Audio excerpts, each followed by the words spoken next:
نريد لبنان ملتقى وفاق عربي.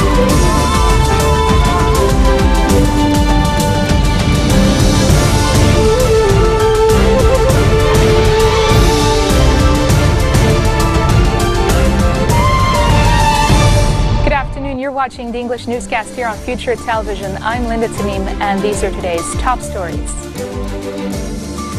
Turkish Foreign Minister Mevlut Cavusoglu is in Lebanon and meets with key political figures, including President Michel Aoun.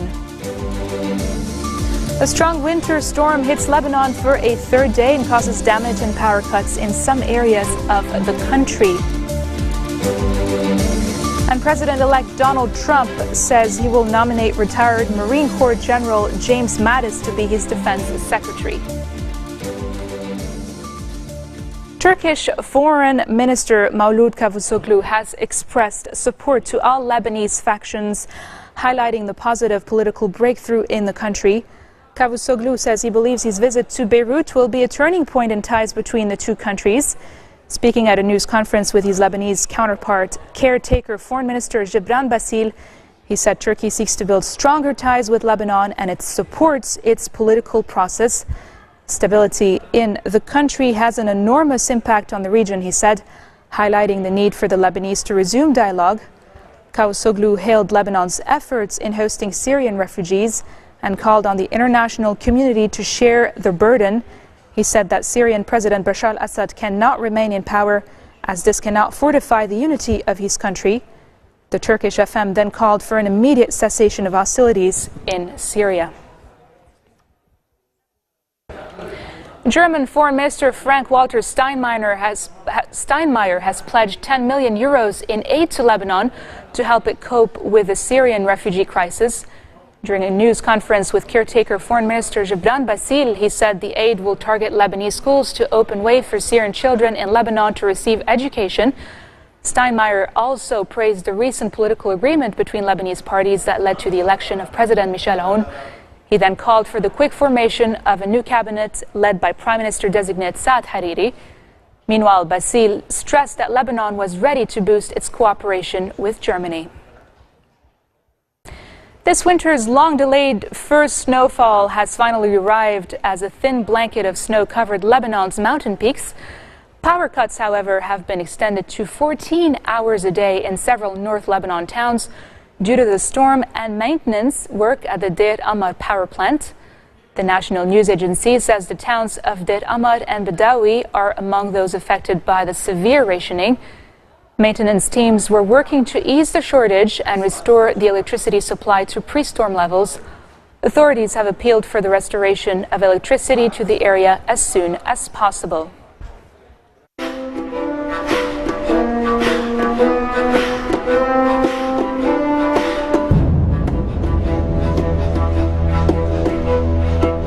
Rebels put up fierce resistance in a key district of Syria's battered Aleppo, where a government offensive has left bodies in the streets and sparked a global outcry. The government assault on the northern city has spurred a mass exodus of tens of thousands of residents from the opposition-held east and prompted fresh calls by Russia for aid corridors. President Bashar al-Assad's forces captured the city's northeast this week and were focused on seizing Sheikh Said, a large district on the city's southeast edges. But anti-government fighters reportedly put up a strong defense there overnight, rolling back recent government gains. Meanwhile, the International Committee of the Red Cross is in talks with Syrian government about gaining access to people fleeing rebel-held eastern Aleppo and deliver aid. We are, of course, trying to get access to these screening facilities and screening centers, and in Syria we have also access to a number of places of detention. But the situation is for the time being extremely confusing, and it is not easy for our teams to have access to these centers. But that is another area of dialogue that we have with, of course, the Syrian authorities, and we are working on that access. the situation is extremely serious, because it's cold. The people have left behind all their belongings. They are in these collective centers without heating and anything. So we are frantically trying to provide shelter, food, again water and sanitation. We have a team on the ground of 55 people, both national and international staff, and work alongside volunteers of the Syrian Arab Red Crescent to address these needs on the ground. These mainly messages about sparing the civilian population that is really caught between a rock and a hard place in these urban areas that are affected by fighting, where the civilian population is unfortunately extremely exposed to the fighting again from all sides. There must also be many combatants that have been wounded, and of course, again, under international humanitarian law, anybody who is out of combat deserves medical treatment. Denmark says it will not extend military operations of its 7 F-16 fighter jets in Syria and Iraq from mid-December after 6 months in action. Instead, the Danish contribution in Syria and Iraq will primarily consist of training and analysis teams, which to a large extent will work closer to Iraqi military units. NATO member Denmark is part of the US-led operation Inherent Resolve against ISIS, which has declared a caliphate in parts of Iraq and Syria. Coming up next, UN Secretary General Ban Ki-moon apologizes for the first time to the people of Haiti for the UN's role in a deadly cholera outbreak. Stay tuned.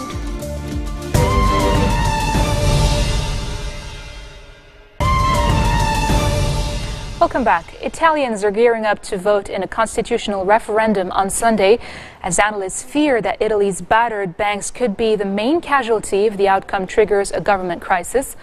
Prime Minister Matteo Renzi has threatened to resign if voters reject his constitutional reform, likely fueling political instability and spooking financial markets, which would make it hard for lenders to raise the capital they need.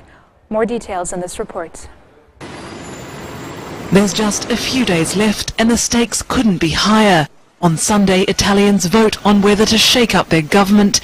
Increasingly, polls predict they'll vote no. Prime Minister Matteo Renzi has threatened to quit if that happens. Even if he doesn't, it could create major political uncertainty and spill over into another sector in crisis. The Italian banking sector is sick. It's got something like 360 billion euros of non-performing loans and about 220 billion euros of equity. So there's a gigantic black hole right there. 8 of Italy's banks desperately need capital. The most pressing is Monte dei Paschi, which requires 5 billion euros from markets by next week.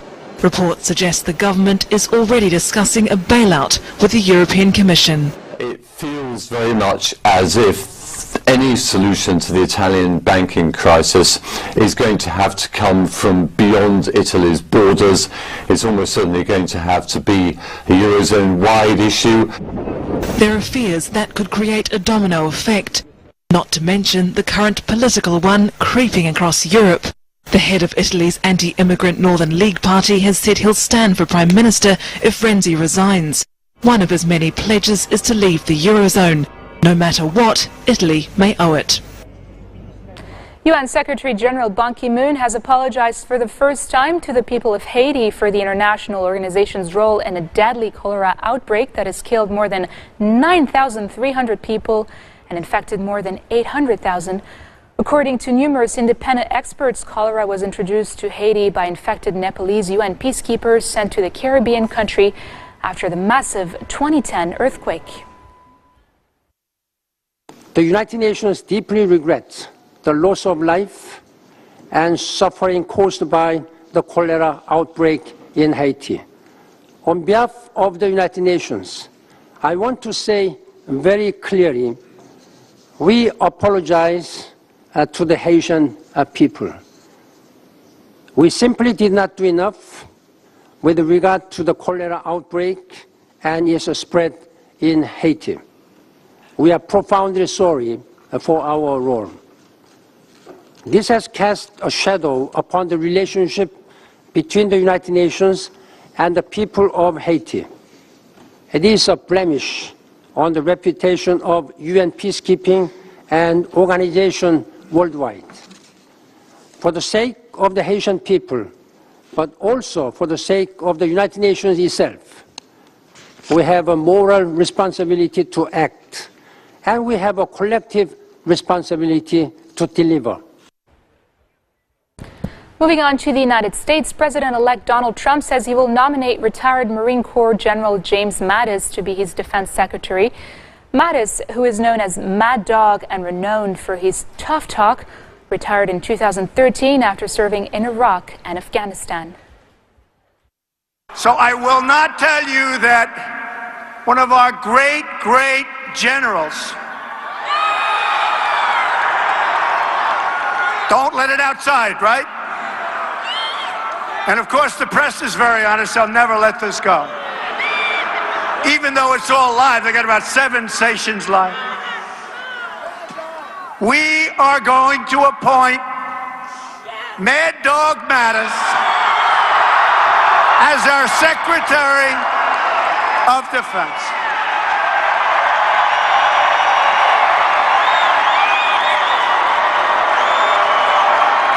But we're not announcing it till Monday, so don't tell anybody. Mad Dog. He's great. He is great. They love him. So we're going to be announcing him on Monday of next week. Keep it inside the room, but that's what we have, and he's our best. They say he's the closest thing to General George Patton that we have, and it's about time. It's about time. I'm asking you to dream big again, and bold and daring things for your country will happen once again. I'm asking you to join me in this next chapter of this unbelievable and unprecedented movement as we work toward prosperity at home, peace abroad, and new frontiers in science, technology, and space. Tens of thousands of Muslims are rallying in the Indonesian capital Jakarta against the city's governor Basuki Cahayapurnama, who is accused of insulting the Quran. Protesters chanting, praying, and carrying banners gathered at the National Monument in central Jakarta, demanding that Purnama, an ethnic Chinese Christian popularly known as Ahok, be jailed on blasphemy charges. Purnama, a long-term ally of President Joko Widodo, is being investigated over comments he made about his opponent's use of the Quran in campaigning. He denies wrongdoing, but has apologized for the remarks. Britain's new plastic £5 notes have fallen foul of thousands of people who object to the use of animal fats in their manufacture. An online petition against the notes has received support from more than 116,000 so far. More in this report. It was designed to make counterfeiting harder, but Britain's new plastic £5 note hasn't been welcomed by everyone. It's got traces of tallow, a substance used in candles and soap that contains animal fats. That discovery has upset some vegetarians, vegans and religious groups. More than 116,000 people have now signed a petition calling for the contents of the notes to be changed, and the Bank of England says its supplier, Innovia, is now working on potential solutions. Mark Carney, does put the image across of being a festival goer, someone that might be more considerate of these kind of things than maybe perhaps its predecessors, more of a new age governor of the Bank of England, if you like. And if he is to live up to that image, then I think these sort of things, they should have been considered beforehand. The new note was only introduced in September, and the BOE says it had no idea it contained any controversial ingredients. A new plastic £10 note is due out next year, featuring the Pride and Prejudice author Jane Austen. Every effort will no doubt be made to make sure it's meat-free. This marks the end of our bulletin for today. Now for a reminder of our top stories. Turkish Foreign Minister Mevlut Cavusoglu is in Lebanon and meets with key political figures, including President Michel Aoun. A strong winter storm hits Lebanon for a third day and causes damage and power cuts in some areas of the country. And President-elect Donald Trump says he will nominate retired Marine Corps General James Mattis to be his defense secretary. Those are your top stories for today. I'm Linda Tamim, and I wish you all a very nice weekend. نريد لبنان ملتقى وفاق عربي